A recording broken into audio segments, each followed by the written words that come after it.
All right. This past weekend you traveled to Emory and Rochester. You won one, lost the other one. What are your thoughts on the first game, in which you won 80%? I thought offensively we clicked. I mean, obviously you put up 80 points, things are going well. I didn't feel like we closed the game like we wanted to, and probably didn't really close either half like we wanted to. I think we built up a decent lead in the first half, kind of gave that up towards the end of the first half, and then made a quick run right before halftime to build that lead up to 7. And I think kind of played pretty well for the most part in the second half, especially offensively. But just in those last 5 minutes, I don't think we handled their press very well, and they kind of made it a little more interesting than we would have liked there. And I didn't think defensively we played very well. That's a credit to Christy and her team. I thought they were very aggressive and they kind of took it to us a little bit. But giving up 70 points is a lot for us, and that's something that we weren't very happy with at the end of the game. Okay, well, defense wasn't necessarily the problem in the second game versus Rochester. It was more offensively. Yeah. Would you consider that game to be a defensive struggle or a game versus two teams with tight legs? I think a little bit of both. I think people that have been around this league usually expect that type of game when we go to Rochester, and all of our games is Rochester. For the most part, have been pretty low scoring. I think they do a nice job of preparing their kids of what to expect, and I think our kids were pretty well prepared. I think there was a tired factor going on. Technically we were at the end of a 4-game stretch. They had a really tough one Friday night, and I don't think either one of us went as deep into our bench as we probably normally do. But both of us missed shots. I go back and watch the tape, and we missed some shots. They missed some shots that they're normally hitting. So, it probably wasn't the most aesthetically a pleasing game, but it was a hard-fought game against between two good teams, and unfortunately we got the short end of it. As you mentioned, it was a tough game to lose, 52-54 in overtime, especially because of the fact that your team was up by 5 on 1 minute 26 seconds left. Yeah. And probably what's even more disheartening is the fact that Rochester was able to nullify the lead via the free throw line. How disappointing is that to lose that way?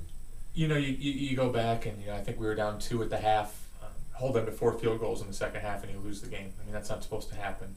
And that was a tough pill to swallow. And I think that, not that we played great, but I felt we had at least righted the ship enough towards the end of the second half that I'm not going to say we ever felt comfortable, but you have a 5-point lead with a minute and a half left, and that's something that we've been very good about here over the years. I don't recall losing a game where we've had a 2-possession lead, with that amount of time left on the clock, and we didn't capitalize on the offensive end.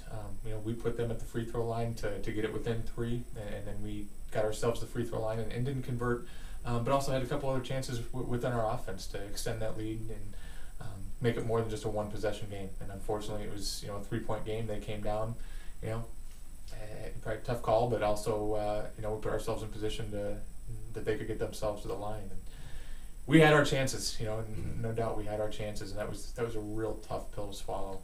I don't know that we're necessarily over that quite yet. How about overtime? Your team was only able to muster 3 points. Yeah, I think that was just a continuation of how you saw the last 10 minutes of the second half going. It was a tough battle to come about baskets. We couldn't get ourselves the free throw line. We couldn't hit shots. Couldn't finish. I thought we had some pretty good looks around the basket, and whether that's attributed to Rochester's defense, which they're always going to be very strong defensively. They got some big kids in there that make it hard to finish, but we just couldn't get the ball in the basket no matter how close we were.